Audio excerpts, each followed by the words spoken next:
Ipsos Innovate feels that some of the issues portrayed during the research may have influenced some of the respondents to choose who may or may not handle the issues at hand. So let's begin with Nairobi County, and a large number of respondents spelled out crime and insecurity as their first. You can see there their first issue. At 30%, the respondents felt that the rising rate of crime in some of these areas in Nairobi is the most pressing problem that they want the new leaders to address urgently. The second issue there, lack of employment, and youth participated in the polls, rated lack of employment at 25% as the second biggest problem facing the county. Increase in food prices and escalating fuel costs may have contributed to the high cost of living to come third, there you go, at 10%, and as a problem that the respondents felt needed much emphasis, rating it at 10%, like I said. Lack of water and poor road management were rated at 9% and 8% respectively, with corruption being last at 6%. There are the numbers where respondents felt, although it has seen a steady decrease in the recent months, it will be crucial for the new leaders to address it when they take office. Let's move to the coast. And the most pressing issue that the respondents in Mombasa County want addressed by the new leaders is the high rate of unemployment, which most of them polled at 31%. Look at that. You may think that since Mombasa is next to one of the biggest oceans in the world, water shouldn't be a problem. Well, the residents felt otherwise, and lack of water came in second, polling at 17%. There, 17%. The biggest problems affecting the county was that candidates for Mombasa governor seat have rated improving education standards in the county as their top priority if elected in the March 4th general election. However, respondents felt this should be least of their priorities for the county, instead rating insecurity and crime at 14% as issues that need to be addressed urgently. In terms of education in the county, Mombasa fell from position 15, listen to this, in the 2011 Kenya Certificate of Primary Education examination to 35 in last year's exams. Respondents rated this problem at 6%, together with other issues that include the land issue and squatter issue, which were also rated at 6%.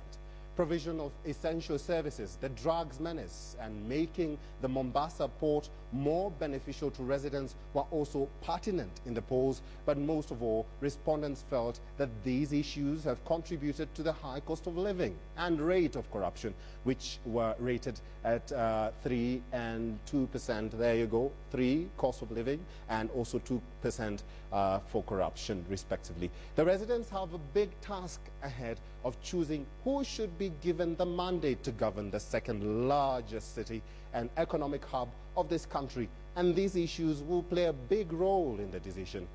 I take you now to Linda for more analysis of this. Eric Joka, many thanks. Of course, we'll come back to you in a short while again. But let's break down these numbers now and bring in Tom Walls from Ipsos Innovate. We will discuss Ann Kiguta and Ferdinand Omondi will look at the Mombasa aspects. Let's focus on Nairobi. And let's start with the senatorial race in Nairobi. And we are looking at the numbers right now, and YT2 is not doing very well. He's actually lagging behind. What is the contributing factor to this? Well, it's hard to say on the basis just of these figures. But given the importance in general of ethnic identity, it would appear that the candidacy, the additional presence in the race of Jim Mbaro with 10%, we can assume, although we'd have to research this further, that most of those votes would probably go to Ferdinand Waititu were Jim Mbaro not in the race. Not all of them, because Mbaro also has a managerial background, so in the professional sense or in the sense of social class, he would be competing against Evans Kigero. But given the realities on the ground in Kenyan politics, that's probably where some of Mr. Waititu's votes have otherwise have gone. Actually, let me bring in that 10% of Jim Mbaro. And really, this is a man who has managerial experience. This is a man who a lot of Kenyans would expect Nairobians would really approve of. He has 10% Wolf. Sorry, you're speaking of Jim Nimbaru now. Yes, yes. Well, as I say, he first of all made a last-minute switch of party. He really did want to get that TNA nomination. And Ferdinand Waititu with the TNA label, Nairobi being just adjacent to Central Province, where the TNA presidential candidate is coming from, having to move to another party in order to be in the race, that is probably, again, we can't be sure of that from the figures. We have to do a more qualitative analysis, but that's probably also working to the advantage of Mr. Waititu. All right, Wolf, let's bring in a different perspective to this. We're still staying with the senatorial race, and Sonko is leading in that race with 65. His party, Jubilee, on the other hand, is at 35. Do coalitions really matter, or are individuals now, are people really focusing on individuals and what they want? You're asking a kind of a yes or no question, when in social research, it's a matter of percentages or, relative amounts. But basically, I think the answer to your question is yes.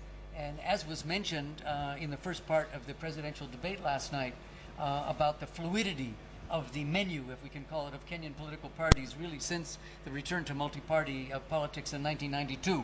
So much change, so little continuity from one election to the next, where most of the political parties are viewed, to quote one of the speakers last night, I think it was Linus Kaikai, presenting just temporary vehicles like matatus that people get in and move, and then if the situation changes, if they get a puncture, figuratively speaking, in the next election, they'll use a different electoral vehicle.